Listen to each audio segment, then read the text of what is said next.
I'm going to tell you the story of a girl and her journey from a party to a bed to hate. But I'll warn you now, the ending isn't great. Because the girl in question had just turned 18. She had a lifetime of moments yet to be seen. She was what you'd expect from your average teenager. She loved her friends and dancing and throwing a rager. She was a popular student, living the high life as well as good grades, no worries or strife. It was a crisp autumn night.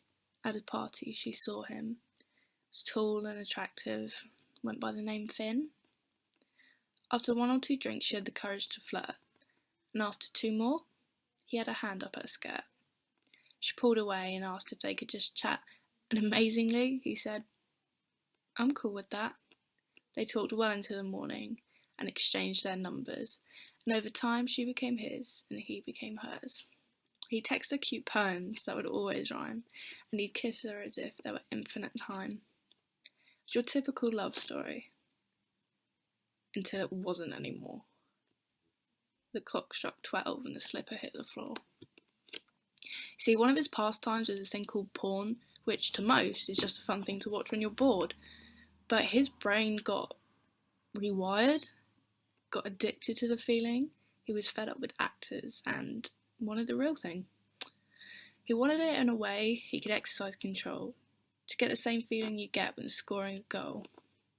That it was yet another victory in the battle against lame, and that he was something special, and it wasn't just the same.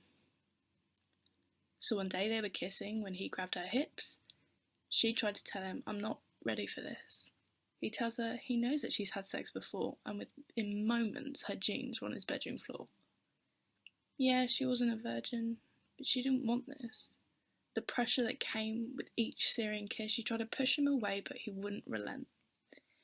She keeps telling herself he misunderstood what she meant. She again says no, and he questions her devotion. She didn't know love was defined purely by physical motions. He said this is what he wants, what's on his heart, and her bra's been unhooked before she can say her part. He tells her he loves her, but now all she hears is lies, emphasised by the fact that his dick is in between her thighs. And because she's trying so hard not to let the tears come through, she doesn't even notice the camera in the room. If you didn't guess already, that girl is me. I'm the one who got raped for the whole world to see.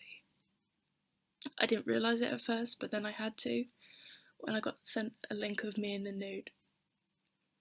I didn't know what to say, what even to think. I threw up multiple times in my bathroom sink, tried to tell my sister, but she didn't understand. She said, "You guys were in love, it must have been planned." It took another week until my mum heard the news, and she cried and she cried at her daughter's abuse, and I cried too, filled with disgust at how dirty I'd become because of another's lust.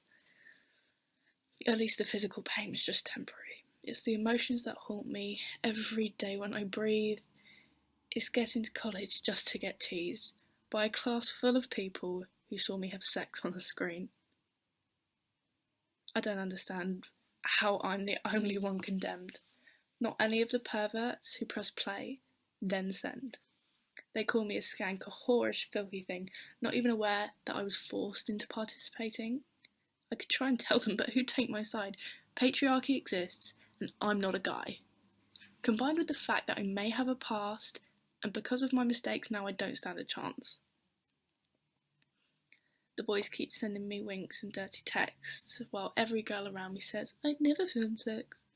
Society tries to tell me the lines were just blurred, but I definitely said no, and I'm damn sure he heard. I begged my parents to take it to the police station, but they refused, being too ashamed of the situation. The word got around to all of their friends, and both of them are struggling making amends. That's the problem with living in such a small town. Everyone knows when you smile, everyone knows when you frown. And nobody would dare say a bad thing about Finn. He's a local sporting hero, he'd never sin. But in fact, he did. He screwed up big time. Yet I'm the one getting punished for his crime. Now, that's not something I can comprehend, let alone accept, especially when people tell me you'd be better off dead. So I'm granting your wishes, but leaving you my story. Maybe then you'll stop giving a rapist the glory. You may still think this is bull, some sick twisted lie. So I guess now all I can say is this. Goodbye.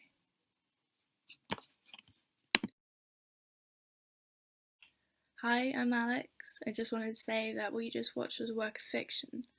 The story I was talking about hasn't happened to me, but for some it's a very, very real situation that's happening.